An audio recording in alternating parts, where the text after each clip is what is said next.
أعوذ بالله من شرور أنفسنا ومن سيئات أعمالنا من يهده الله فلا مضل له ومن يضلله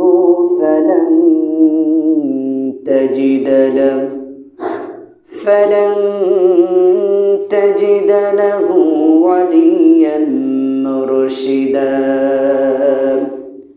ونشهد أن لا إله إلا الله وحده لا شريك له ونشهد أن سيدنا سندنا ومولانا وأولانا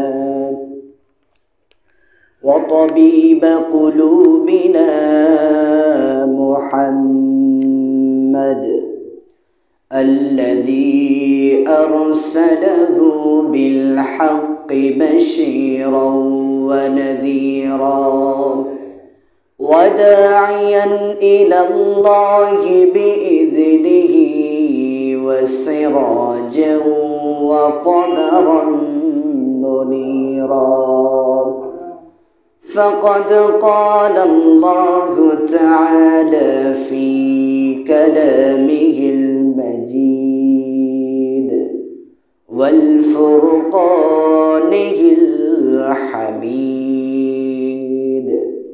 সকলেই জবান খুলে মহব্বতের সাথে দিল থেকে পড়ি আউযু বিল্লাহি মিনাশ শাইতানির রাজীম বিসমিল্লাহির রাহমানির রাহিম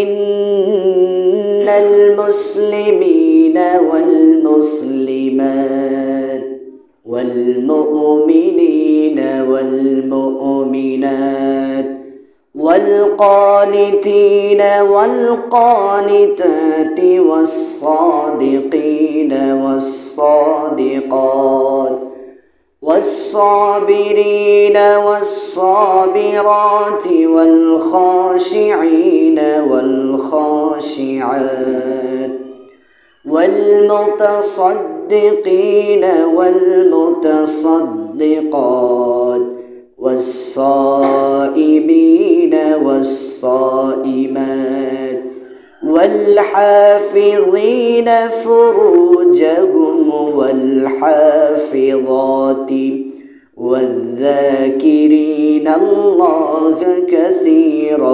والذاكرات أعد الله لهم مغفرة وأجرا عظيما وقال الله تعالى في شان حبيبه آمرا ومخبرا إن الله وملائكته يصلون على النبي يا أيها الذين آمنوا صلوا عليه وسلموا تسليما اللهم صل على سيدنا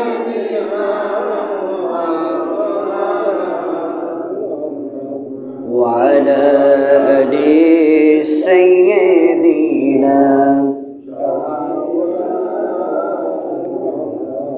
اللهم صل على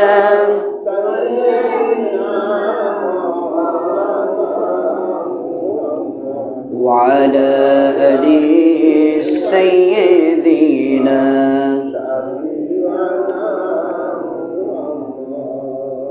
আলহামদুলিল্লাহ আলহামদুলিল্লাহ। সম্মানিত দিনদার পরহেজগার আল্লাহ প্রিয় কোরআন প্রিয় জুমার নামাজ প্রিয় দূর দূরান্ত থেকে হেঁটে আসা আগত মুসল্লিবৃন্দ সবাইকে আমার অন্তরের অন্তরস্থল থেকে আন্তরিক সালাম। আসসালামু আলাইকুম ওয়া রাহমাতুল্লাহ। আল্লাহ পাক রব্বুল আলামিন তাবারক তাআলার দরবারে লাখো কোটি শুকরিয়া কৃতজ্ঞতা, যেই মহান রব্বুল আলামিন আমাদেরকে অত্যন্ত ভালোবেসে মহব্বত করে এই শীতের দিনে, ঠান্ডার দিনে সুন্দর করে গোসল করে পবিত্রতা অর্জন করে মসজিদে এসে আগে আগে বসার সুযোগ করে দিয়েছেন। এই জন্য শুকরিয়া আদায় করে সকলে বলে আলহামদুলিল্লাহ। আরো জোরে সোরে বলে আলহামদুলিল্লাহ। আল্লাহ পাক রব্বুল আলামিন তাবারক তাআলার দরবারে যাবতীয় কিছুর প্রশংসা, সকলে বলে আলহামদুলিল্লাহ। সকলে ফাঁকা জায়গা পূরণ করে বসি। 3টা জায়গা ফাঁকা রাখতে হয় না। কয়টা জায়গা? 3 জায়গা। একটা জায়গা হচ্ছে কোরআনের মজলিস, একটা কি তার মধ্যে একটা হচ্ছে কোরআনের মজলিস। মসজিদ এমন একটা জায়গা, এখানে এমপি আসুক, মিনিস্টার আসুক, কারোর জন্য কোনো জায়গা ফাঁকা রাখা যাবে না। যে আগে আসবে তার স্থানটা আগেই হবে। একজন ব্যক্তি একদিন কান্না করতেছে মসজিদের বাহিরে গিয়ে। ইমাম সাহেব এটা লক্ষ্য করেছে। কি ব্যাপার, আপনি কাঁদছেন কেন? তিনি উত্তরে দিলেন, জবাব দিলেন, আমি একজন হিন্দু ছিলাম। কি ছিল? হিন্দু। বলল, আমি হিন্দু ধর্মের ছিলাম এবং গরিব ছিলাম। আমাদের ধর্মের প্রথা হলো, যারা গরিব তারা মন্দিরের মধ্যে প্রবেশ করতে পারে না, বাহির থেকেই দেখতে হয়, দর্শন করতে হয়, এবং খাবারের থালা হোক আর যেটাই হোক সেটা কারোর মাধ্যমে ভিতরে পৌঁছাইয়ে দিতে হয়। কিন্তু আমি যখন ইসলাম ধর্ম গ্রহণ করলাম, এরপর আমি মসজিদে আসলাম। আসার পরে সবচাইতে সামনের কাতারে আমি বসলাম। কেউ আমাকে ধাক্কা দিল না, কেউ বলল না তুমি গরিব, তুমি পিছে যাও, কেউ বলল না তুমি নবমুসলিম, তুমি পিছনে যাও। সুতরাং আমাকে আরো তারা কি করলো, আমাকে আরো সুযোগ করে দিল সামনে আরো ভালোভাবে বসার জন্য। এই জন্য আমি কাঁদতেছি যে আমাদের এই মুসলিম ধর্মের মধ্যে প্রবেশ করার পর দেখলাম এই ধর্ম একমাত্র শান্তির ধর্ম। সকলে বলি সুবহানাল্লাহ। এই জন্য আমরা ভাগ্যবান, আমরা মুসলিম, ঠিক কিনা? এর চাইতেও বড় ভাগ্যবান আমরা উম্মতি মুহাম্মাদি। সকলে বলি সুবহানাল্লাহ। যে নবীর একমাত্র ত্যাগ তিতিক্ষা ছিল ইসলামের জন্য লড়া, যিনি ছিলেন নির্যাতিত নিপীড়িত মুসলিম মানুষের মুক্তির দিশারি আহমদ মুহাম্মদ মুস্তাফা। সকলে পড়ি সাল্লাল্লাহু আলাইহি ওয়াসাল্লাম। সম্মানিত উপস্থিতি, ভূমিকা নিব না, ভূমিকা নিলে কথা শেষ করা যাবে না। কোরআন শরীফের সূরা আহজাব 33 নম্বর সূরা, এই সূরার একটি আয়াতে মুকাদ্দাসা তেলাওয়াত করেছি, 35 নম্বর আয়াত। এই আয়াত থেকে কিছু শিক্ষা নিব ইনশাআল্লাহ। আল্লাহ তাআলা আমাকে বলা এবং আপনাদেরকে ধৈর্য সহকারে শোনার তৌফিক দান করুক। সকলে বলি আমিন। এই আয়াতের মধ্যে আল্লাহ তাআলা বলতেছে 10টি গুণ। কয়টি গুণ? এই 10টি গুণ যারা অর্জন করবে আল্লাহ তাআলা তাদেরকে মাফ করে দেবে। কি করবে? আল্লাহ তাআলা বলেন, ও দুনিয়ার মানুষ, তোমাদের মধ্যে যদি নারী এবং পুরুষ উভয়ের মধ্যে 10টা গুণ থাকে, 10টা গুণ যদি তোমরা অর্জন করতে পারো, তাহলে আমি আল্লাহ তাআলা তোমাদেরকে 2টা জিনিস পুরস্কার দিব। 1 নাম্বার পুরস্কার হচ্ছে আমি আল্লাহ তাআলা তোমাদের পিছনের জিন্দেগির সমস্ত গুনাহ মাফ করে দিব। সুবহানাল্লাহ পড়বেন না? 2 নাম্বার হচ্ছে আমি আল্লাহ তাআলা তোমাদেরকে জান্নাত দিব। আর এই জান্নাত শুধু দিব না, আমি আল্লাহ তাআলা তোমাদের সঙ্গে সাক্ষাৎ করব। জান্নাত পেয়েও লাভ নাই যদি আল্লাহকে না পাই।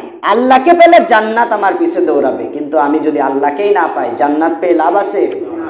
এই জন্য মহিউদ্দিন আব্দুল কাদের জিলানী রাহমাতুল্লাহি আলাইহি কেঁদে কেঁদে বলতেন, আল্লাহ আমাকে যদি জাহান্নামের মধ্যেও তুমি দাও, কিন্তু যদি তুমি প্রতিদিন একবার করে আমার খোঁজ নাও, ও মহিউদ্দিন আব্দুল কাদের জিলানী কেমন আছো, তাহলে আমি তোমার জাহান্নামের মধ্যেও থাকতে ভালোবাসবো।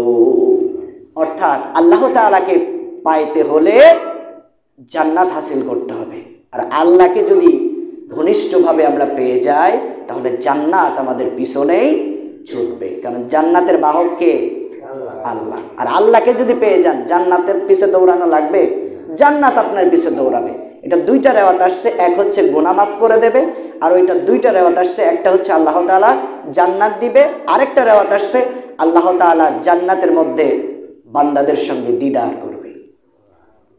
তো এই গুণগুলা কি আমরা এইটা আজকে জানবো সংক্ষিপ্ত সময়ের মধ্যে, কাটছাট করে যতটুকু সম্ভব শোনাবো ইনশাআল্লাহ। আল্লাহ তাআলা প্রথম নাম্বার শর্ত দিলেন, ইন্নাল মুসলিমিনা ওয়াল মুসলিমাত, ও নারী পুরুষ তোমরা মুসলমান হও।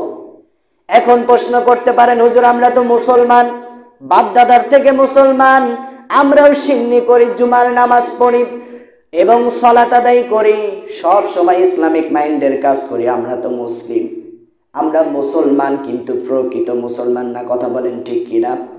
আজকে যদি আমরা প্রকৃত মুসলমান হতাম তাহলে বলতাম না গরু জবাই করলে পরিবেশ নষ্ট হয়, ঠিক কিনা?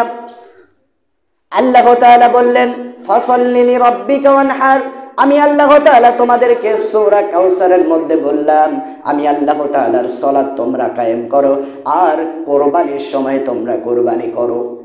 আর এই কোরবানি নিয়েও যাদের মাথা ব্যথা হয় যে পশু জবাই করলে মানবতা লঙ্ঘন হয়, বুঝতে হবে ওর রক্তের মধ্যে দোষ আছে, ওর ডিএনএ টেস্ট করলে দেখা যাবে ওই রক্তের মধ্যে জীবাণু নামক এজিদের রক্ত আছে। কথা বলেন ঠিক কিনা?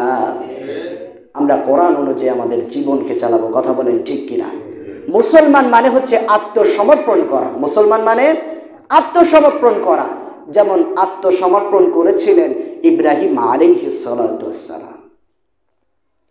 আল্লাহ তাআলা তাকে বলল, ও ইব্রাহিম খলিলুল্লাহ, তোমার সন্তানকে আর তোমার বিবি হাজেরাকে তুমি বনবাসে রেখে আসো।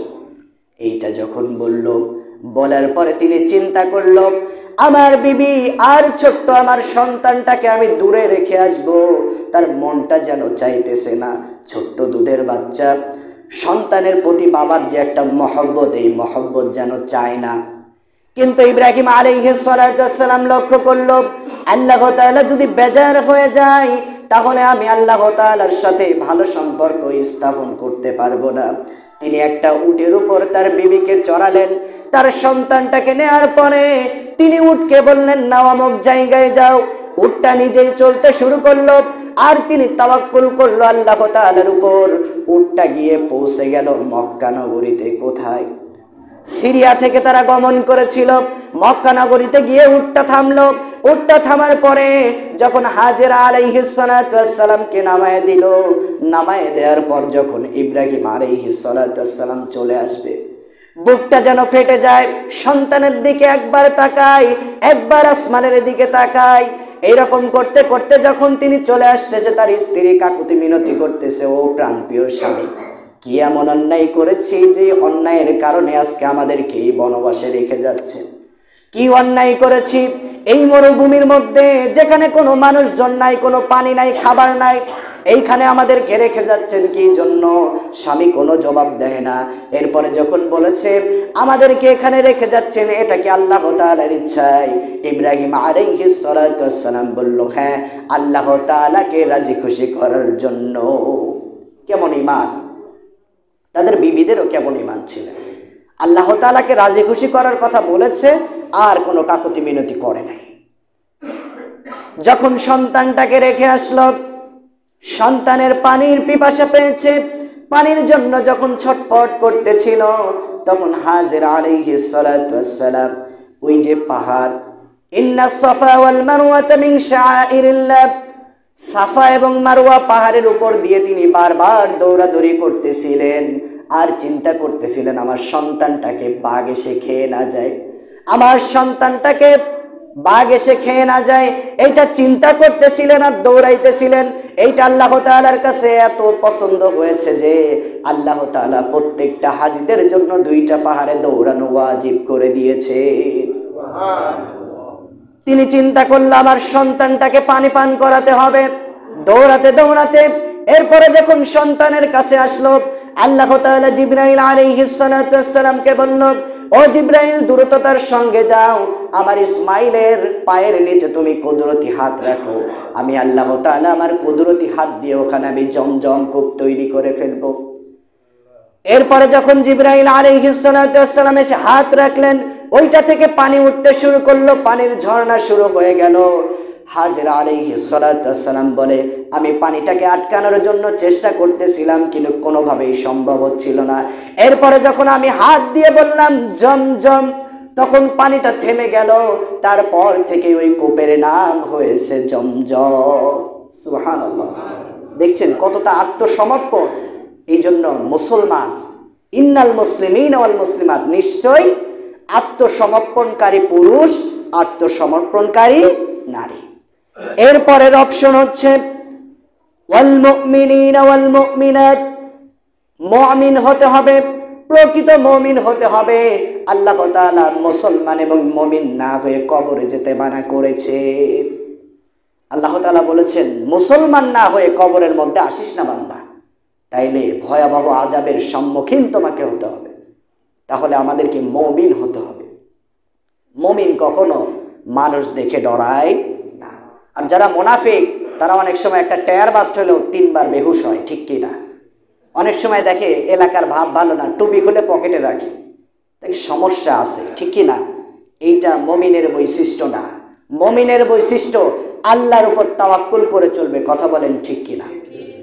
যখন রোম শহরে রাবেই ইবনে আমের তাকে যখন পাঠানো হলো, তো রোম শহর থেকে তারা চিন্তা করলো মুসলমানদেরকে একটু ভয় ঢুকায় দিলে তারা আমাদের সাথে আর যুদ্ধ করবে না। চিন্তা করলো কিভাবে ভয় ঢোকানো যায়, একজন ব্যক্তিকে ডাক দাও, তারা আসুক, আমাদের সঙ্গে কথোপকথনে বসুক।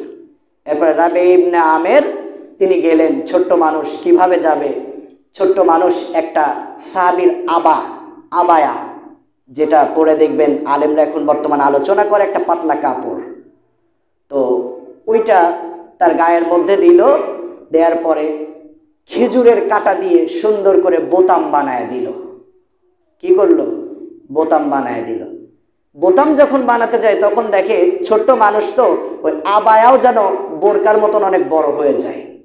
একজন ব্যক্তি চিন্তা করলো, মুসলমানের একজন খলিফা ওইদিকে যাবে, মুসলমানের একজন ব্যক্তি ওইদিকে যাবে, অপমান যেন না হয়। তো একজন বলল, আমার ঘোড়ার যে কাপড়টা, ওই কাপড়টা এখনো নতুন আছে, ওই কাপড়টাকে কেটে তার একটা আমরা আবায়া তৈরি করে দিই।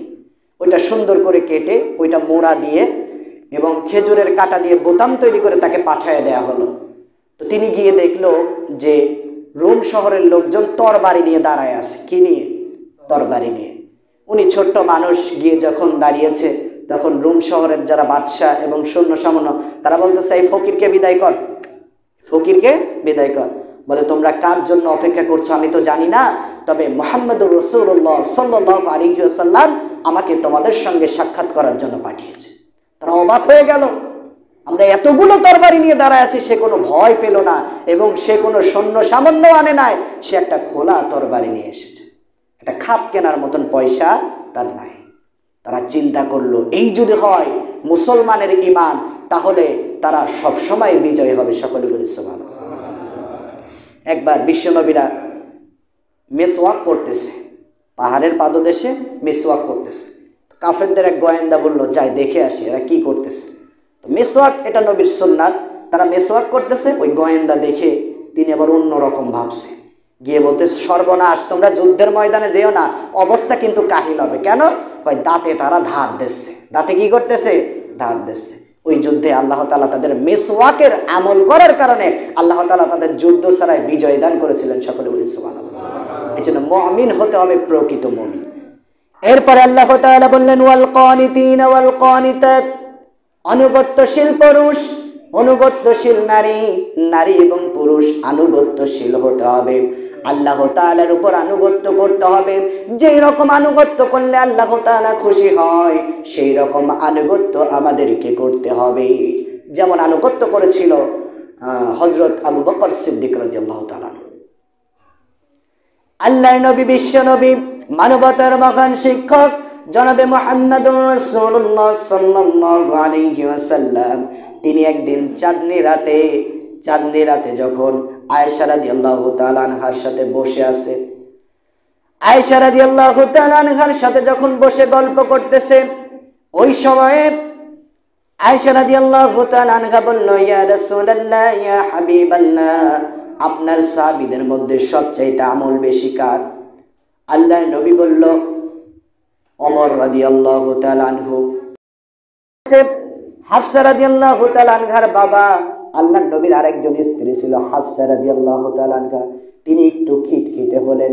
আল্লাহর নবী বিশ্বনবী এর পরে বললেন, সবচাইতে আমল বেশি আমার ওমরের হতে পারে, কিন্তু সমস্ত সাহাবীদের আমল যদি এক পাল্লায় রাখা হয় আর আবু বকরের আমলের পাল্লায় যদি আবু বকরের আমল রাখা হয়, তাহলে আল্লাহ তাআলা আবু বকরের আমলের পাল্লা ভারী করে দেবে। সকলে বলি সুবহানাল্লাহ।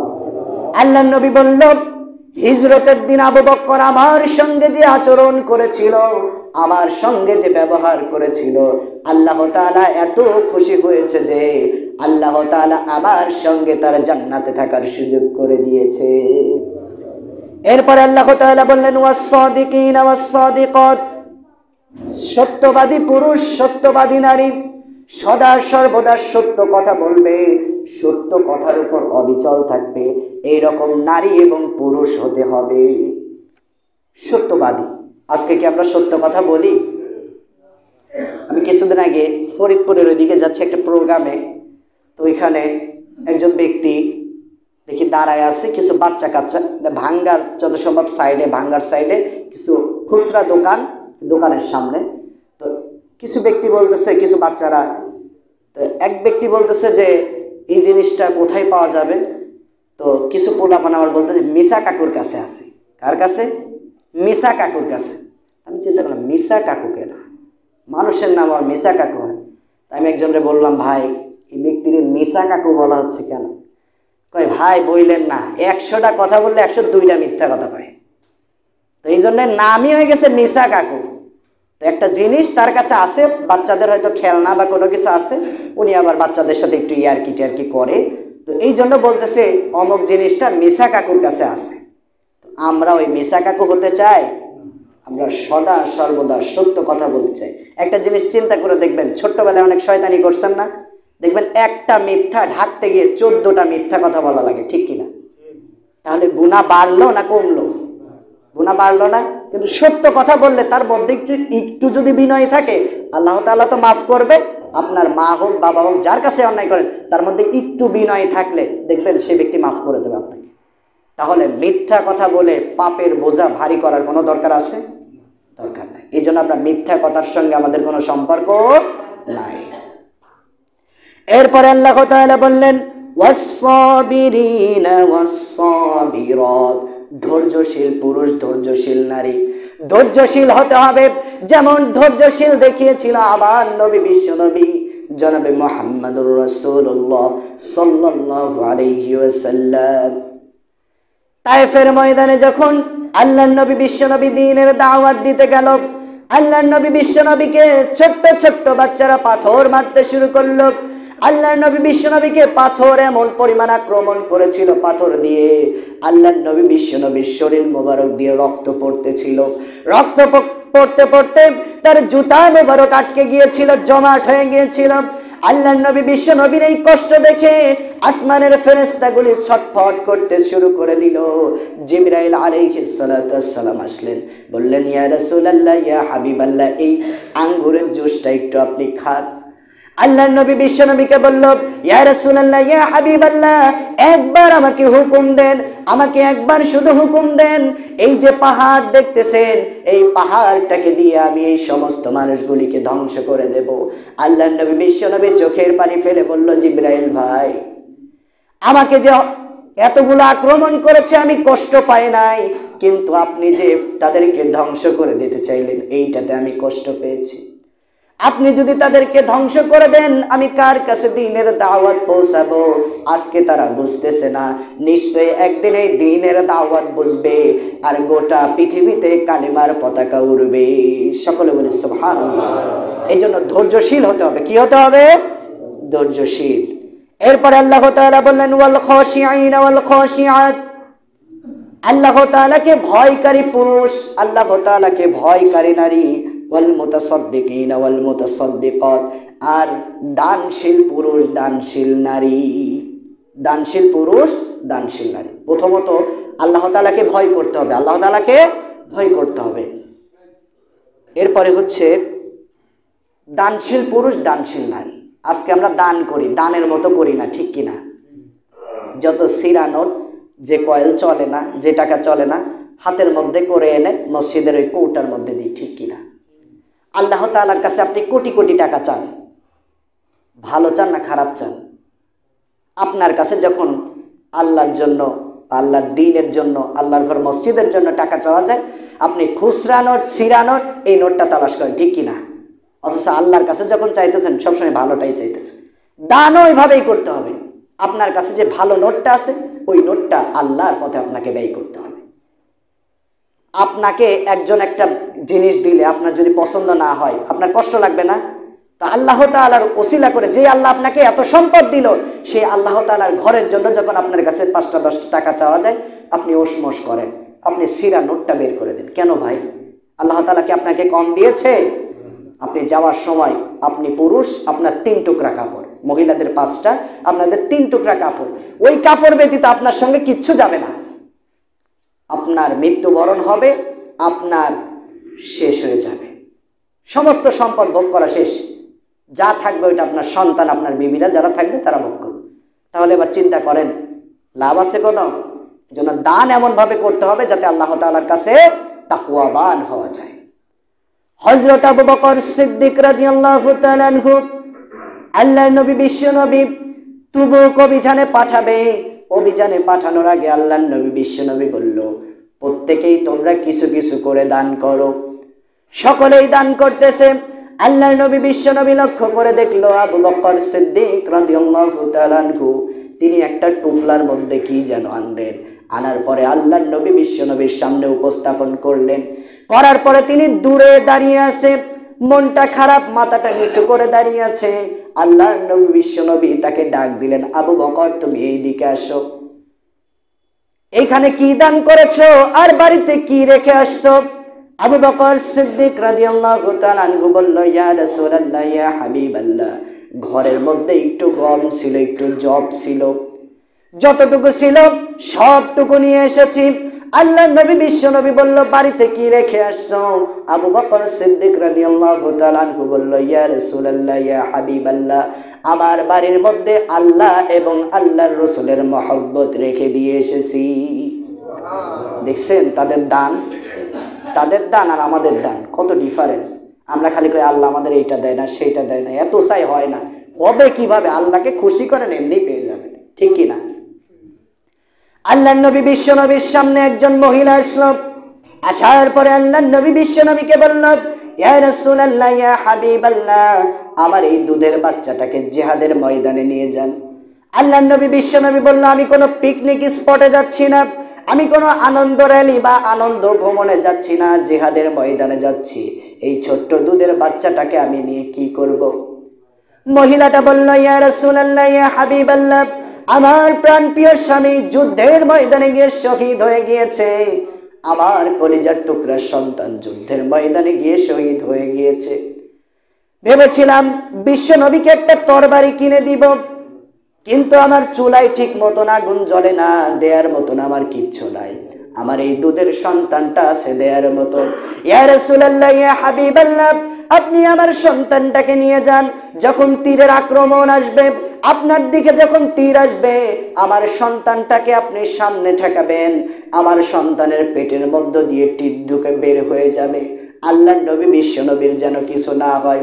আবার যখন সাইড থেকে তীরের আঘাত আসবে, আমার দুধের বাচ্চা সন্তানটাকে নিয়ে আপনি সেভ করবেন নিজেকে।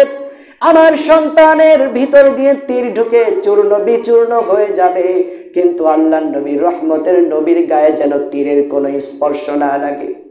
আল্লাহর নবী, বিশ্ব নবী চোখের পানি ফেলে কাঁদতে শুরু করলেন।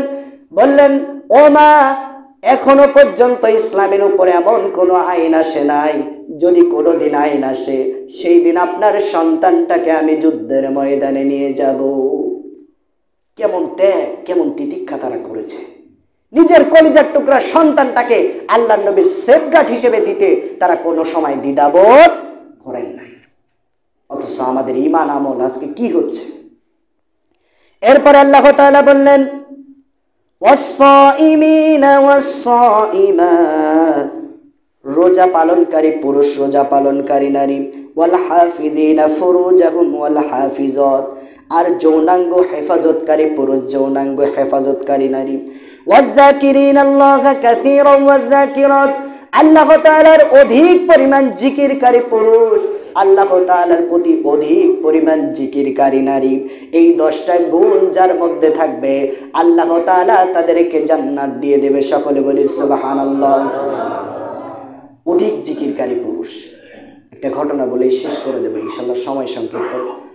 আল্লাহর নবী, বিশ্ব নবী, মানবতার মহান শিক্ষক জনাবে মুহাম্মদুর রাসূলুল্লাহ সাল্লাল্লাহু আলাইহি ওয়াসাল্লাম, তিনি একটা জানাজায় উপস্থিত হলেন। উপস্থিত হওয়ার পর তিনি লক্ষ্য করে দেখলেন, তিনি যখন সাহাবীদের মুখ্য উদ্দেশ্য করে কিছু কথা বলতেছিলেন, আল্লাহর নবী লক্ষ্য করে দেখল জিবরাইল আলাইহিস সালাতু ওয়াস সালাম 1,40,000 ফেরেশতার বহর নিয়ে ওই জানাজার নামাজে শরীক হওয়ার জন্য আসতেছে।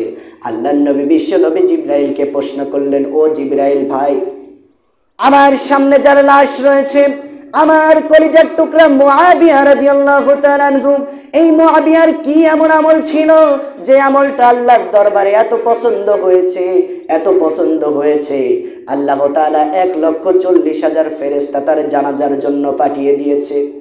জিবরাইল আলাইহিস সালাতু ওয়াস সালাম বলল, ইয়া রাসূলুল্লাহ, ইয়া হাবিবাল্লাহ, আপনার মুআবিয়ার তেমন কোনো বড় আমল ছিল না, কিন্তু চলতে ফিরতে উঠতে বসতে সব সময় তিনি পাঠ করতেন কুল হুয়াল্লাহু আহাদ, আল্লাহুস সামাদ, লাম ইয়ালিদ ওয়া লাম ইউলাদ ওয়া লাম ইয়াকুল লাহু কুফুয়ান আহাদ। সকলে পড়ি সুবহানাল্লাহ।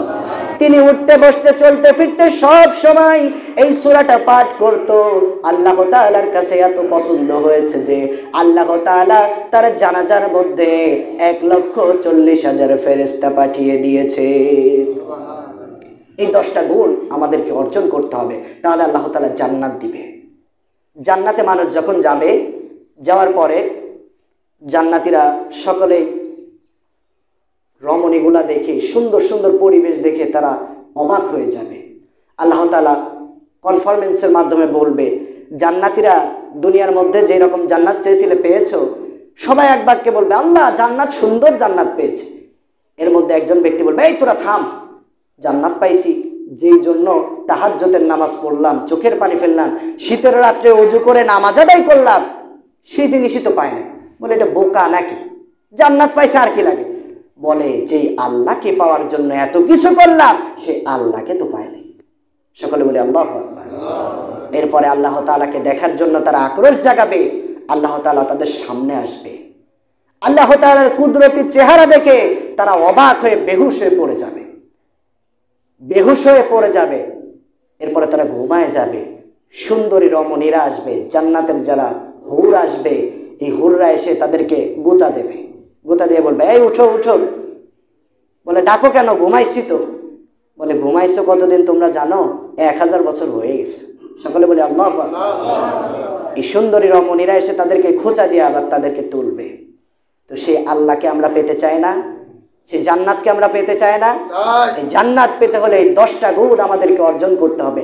আল্লাহ পাক রব্বুল আলামিন তাবারাক তাআলা আমাদেরকে এই 10টা গুণ অর্জন করে জান্নাতি হওয়ার তৌফিক দান করুক। সকলে